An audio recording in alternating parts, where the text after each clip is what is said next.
नमस्कार, न्यूज़ 21 में आपका स्वागत है। आज स्टूडियो में खास कार्यक्रम में हमारे साथ मौजूद है Mitesh Rathod, senior RERA consultant. जी मितेश जी, आपका स्टूडियो में बहुत बहुत स्वागत है। Thank you very much for inviting sir. Mitesh ji, 14 मार्च 2024 को जो राज्य सरकार ने जिस तरीके के रेरा एक्ट में जो रेगुलेशन में जो परिवर्तन किया है, जो बदलाव जो लाए हैं, उनको आप किस प्रकार देखते हैं? देखिए, 1 मई 2017 से जब से रेरा प्रभावी में आया है, तब से राजस्थान रेरा ने विभिन्न सर्कुलर के माध्यम से, नोटिफिकेशन से माध्यम से जो विभिन्न बिंदुए थे कंप्लायंस संबंधित, लिटिगेशन संबंधित और जो स्टॉल्ड प्रोजेक्ट है उनको कैसे कंप्लीट करा जाएगा, इन संदर्भ में अलग अलग नोटिफिकेशन के द्वारा मार्गदर्शन दिया। अब उन्हीं सभी को कंपाइल करके एक रेगुलेशन के माध्यम से ये हमारे सामने है, गजट में नोटिफाई हो चुका है, जिसके अंदर इन सभी बिंदुओं पर विस्तृत जानकारी है कि प्रोजेक्ट रजिस्टर्ड कैसे होगा, कंप्लायंसेस कैसे होंगे, रेरा बैंक अकाउंट कैसे इस्तेमाल में लिया जाएगा, अलॉटीज का पैसा कैसे यूज में होगा, एक्सटेंशन कैसे मिलेगा और अलग अलग बिंदुओं पे जानकारी है, जिससे राजस्थान रेरा इन सभी बिंदुओं को कंप्लीटली कवर कर देता है इस रेगुलेशन के द्वारा। अच्छा, ये जो नया रेगुलेशन आया है, इसके बाद में क्या रजिस्ट्रेशन करवाना, प्रोजेक्ट का रजिस्ट्रेशन करवाना आसान हो जाएगा या फिर इससे और मुश्किलें बढ़ने वाली है? देखिए, प्रोजेक्ट रजिस्ट्रेशन संदर्भ में जो रेगुलेशन कहते हैं, ये रेगुलेशन बेसिकली ट्रांसपेरेंसी पे फोकस करते हैं। रेरा एक्ट अपने आप में ट्रांसपेरेंसी को बहुत महत्व देता है। ट्रांसपेरेंसी जैसे कि आप इस प्रोजेक्ट को आप जब रजिस्ट्रेशन कराने जाएंगे तो आपको स्ट्रक्चर ड्राइंग वहां पेश करनी पड़ेगी, ताकि वो स्ट्रक्चर ड्राइंग पब्लिक डोमेन में हो। प्रोजेक्ट संबंधित सारी जानकारी, जैसे स्ट्रक्चर ड्राइंग है, उसके बैंक अकाउंट कैसे होंगे, आपका 100% account, collection account, RERA account कौन सा है, इन सब जानकारियों को रेरा में विस्तृत जानकारी आपको रजिस्ट्रेशन संबंध में देनी पड़ती है।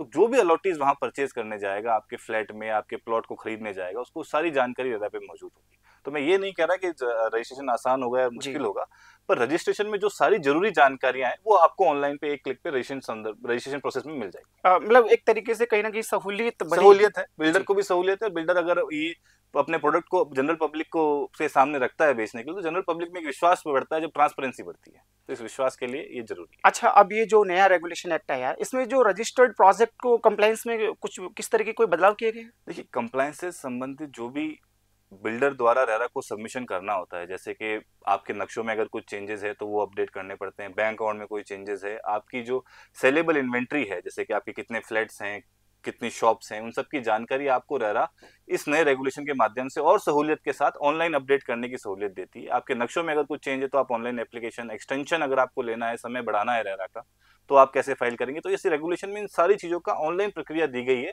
जिसमें आप एक क्लिक पे सारी चीजें रेरा में सबमिट कर सकते हैं। फिजिकल पेपर का कोई इसमें आवश्यकता नहीं है, तो प्रोसेस बहुत स्मूथ कर दिया गया रेगुलेशन। एक तरीके से मतलब डिजिटल इंडिया का जो एक डिजिटल मुहिम चल रहा है, उसको बहुत अच्छे से इम्पोज करने का यहाँ पे प्रयास किया है। जी जी जी, बिल्कुल। अच्छा, एक और क्वेश्चन हम आपसे जानना चाहेंगे कि रेरा जो प्रोजेक्ट्स है, इनके जो बैंक अकाउंट्स है, तो इनको मेंटेन करने के रेफरेंस में कुछ और बदलाव किए गए हैं? ये जो पर्टिकुलर रेगुलेशन जिसकी हम आज चर्चा कर रहे हैं, ये रेगुलेशन इस चीज को स्पष्ट कर देता है कि प्रमोटर को सबसे पहले एक 100% अकाउंट मेंटेन करना है, जहां अलॉटी का सारा पैसा लिया जाएगा, उससे उस पैसे का 70% यानी 70% उस एक सेपरेट अकाउंट में मेंटेन करा जाएगा, इसको रेरा अकाउंट कहा जाता है, और 30% अलग रखा जाएगा।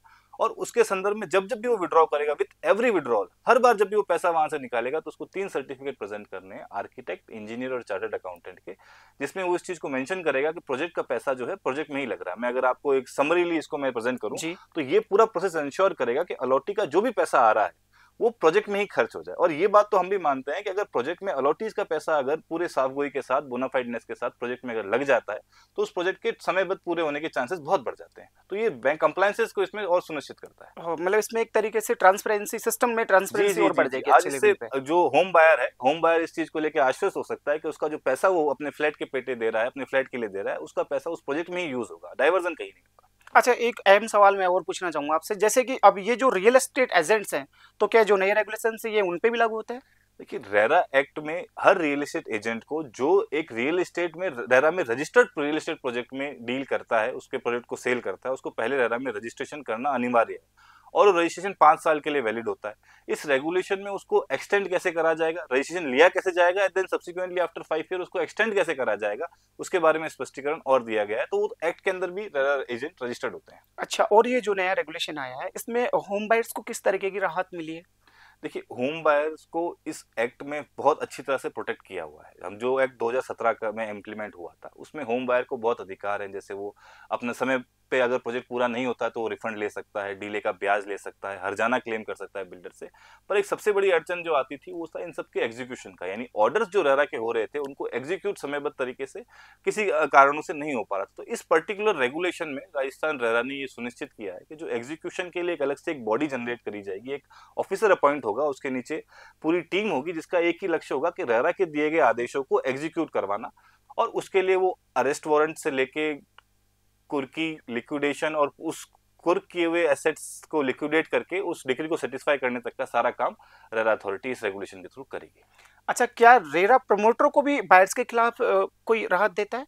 देखिए, जो होम बायर्स हैं, जो किसी रियल एस्टेट प्रोजेक्ट में अपना फ्लैट बुक करते हैं या कोई प्लॉट बुक करते हैं और एग्रीमेंट में दी गई शर्तों की पालना नहीं करते, जो एग्रीमेंट में दी गई शर्त जिसमें सबसे बड़ी एक शर्त होती है समयबद्ध तरीके से पेमेंट करना, उसकी अगर पालना नहीं करते हैं तो राजस्थान रेरा ने एक ऑर्डर निकला हुआ है, उस ऑर्डर के अकॉर्डिंग बिल्डर्स भी रेरा को अप्रोच कर सकते हैं और उस ऐसे डिफॉल्टर अलॉटी के अगेंस्ट में ऑर्डर ले सकते हैं, उससे अपना फ्लैट कैंसिलेशन भी करा सकते हैं, ब्याज की वसूली भी कर सकते हैं। अच्छा, जो अधूरे जो प्रोजेक्ट्स पड़े हैं रेरा के, उनके ऊपर किस तरह का इम्पैक्ट रहेगा? देखिए, ऐसे रियल एस्टेट प्रोजेक्ट जो समयबद्ध तरीके से कंप्लीट नहीं हो पाए किसी भी कारण से, ऐसे प्रोजेक्ट, ऐसे स्टॉल्ड प्रोजेक्ट के लिए रेरा एक्ट के अंदर सेक्शन 7 और सेक्शन 8 की प्रोसीडिंग्स डिफाइंड है। ये पर्टिकुलर रेगुलेशन जिसकी आज हम चर्चा कर रहे हैं, इन रेगुलेशन के माध्यम से राजस्थान रेरा ने ये डिटेल प्रोसीजर दिया है कि कैसे इस तरह के स्टॉल्ड प्रोजेक्ट को रेरा टेक ओवर करेगी, किसी कंपिटेंट अथॉरिटी, चाहे वो एसोसिएशन ऑफ अलॉटी क्यों ना हो, चाहे कोई दूसरा बिल्डर क्यों ना हो, उसके तहत इस प्रोजेक्ट को कंप्लीट करवाएगी। और ऐसे होम बायर जो अपने घर का सपना लिए हैं कई सालों से, उनको उनके घर, सपनों का घर सुनिश्चित करवाएगी। मतलब रेरा कोशिश कर रही है, रेरा का एक अच्छा पहल है कि बहुत अच्छे ढंग से जो बायर्स हैं, जो प्रोजेक्ट मेकर्स हैं, उन सबको मतलब इसमें बहुत कहीं ना कहीं आसानियां देने की कोशिश की है। देखिए, रेरा एक्ट की एक सबसे खास बात और सबसे खूबसूरत बात यह है कि ये अलॉटी सेंट्रिक नहीं है। दूसरे एक्ट को अगर हम कंपेयर करें तो रेरा एक्ट का रेरा अथॉरिटी ये हमेशा सुनिश्चित करती है कि होम बायर के साथ साथ बिल्डर को भी सफिशिएंटली प्रोटेक्ट किया जाए। तो ऐसे प्रोजेक्ट जो टाइमली कंप्लीट नहीं है उनके लिए भी प्रावधान है, बिल्डर्स को भी अलॉटी से प्रोटेक्ट किया गया है और अलॉटी को भी बिल्डर से प्रोटेक्ट किया गया है। तो इन सब चीजों के अगर हम देखें तो रेरा अथॉरिटी इस इंडस्ट्री के लिए, इस कंप्लीट रियल एस्टेट इंडस्ट्री के लिए बहुत जरूरी और बहुत फायदेमंद है। अच्छा, यदि रेरा से किसी को किसी प्रकार की अगर कोई राहत नहीं मिल पाती है तो वो किस तरह के स्टेप्स या क्या उपाय और कोई नए रास्ते उसके पास हो सकते हैं? देखिए, अगर रेरा अथॉरिटी के किसी आदेश से आप एग्रीड हैं, असहमत हैं, एग्रीड हैं, तो आप उसकी appeal real estate appellate tribunal में फाइल कर सकते हैं। अपीलेंट ट्रिब्यूनल का गठन भी हो चुका है, आप वहाँ अपील फाइल कर सकते हैं। और किसी कारण से ऐसे प्रोजेक्ट हैं जो रेरा के दायरे में नहीं आते, अमूमन तो सारे प्रोजेक्ट रेरा के दायरे में आते हैं, पर फिर भी कुछ चुनिंदा प्रोजेक्ट हैं जो पुराने हैं या कंप्लीट हो चुके हैं, अच्छा, तो वो रेरा के दायरे में नहीं आते। वैसे उन प्रोजेक्टों के अगर आपको, उन प्रमोटर के अगेंस्ट आपको कुछ कंप्लेन फाइल करनी तो आप कंज्यूमर कोर्ट जा सकते हैं, परमानेंट लोक अदालत में केस फाइल कर सकते हैं, आपके पास लीगल रेमेडीज अवेलेबल है। अच्छा, मैं एक लास्ट अंतिम सवाल और आपसे पूछना चाहूंगा कि जब से ये एक्ट लागू, जो रेगुलेशंस लागू हुए हैं, उसके बाद में रियल एस्टेट इंडस्ट्री में किस तरीके के चेंज या बदलाव आपने देखे? देखिए, बदलाव कई तरह के हैं, पर अगर मैं उसको, एक बदलाव जो मैं सबसे ज्यादा इंपॉर्टेंट मानता हूँ वो है कि ऐसे प्रमोटर और ऐसे बिल्डर जो अनऑर्गेनाइज थे, नॉन कंप्लायंट थे या इलीगैलिटीज के साथ काम कंप्लीट करते थे, या मैं कहूँ कि सेटबैक वायलेशन करते थे या इलीगल कंस्ट्रक्शन में इन्वॉल्व थे, ट्रांसपेरेंसी जहाँ नहीं थी, या ऐसे प्रमोटर जो अलॉटीज के साथ किसी तरह का फ्रॉड या मिसबिहेव करते थे, तो उन सब प्रमोटर्स को ओवर द पीरियड साइडलाइन कर दिया गया है। तो आज के तारीख में रियल एस्टेट सेक्टर में रेरा के कारण वही प्रमोटर काम कर सकता है जो पूरी तरह से ट्रांसपेरेंट हो, एफिशिएंट हो और टाइमली अपने प्रोजेक्ट को कंप्लीट करना चाहे। वही तरह का प्रमोटर आज की तारीख में रियल एस्टेट इंडस्ट्री में सर्वाइव कर सकता है। ओवरऑल ये कहना चाहेंगे कि रेरा ने जो नए रेगुलेशंस लाए हैं ये सब लोगों की सहूलियत के लिए है और बहुत अच्छा एक तरीके से ये ट्रांसपेरेंसी की तरफ एक कदम।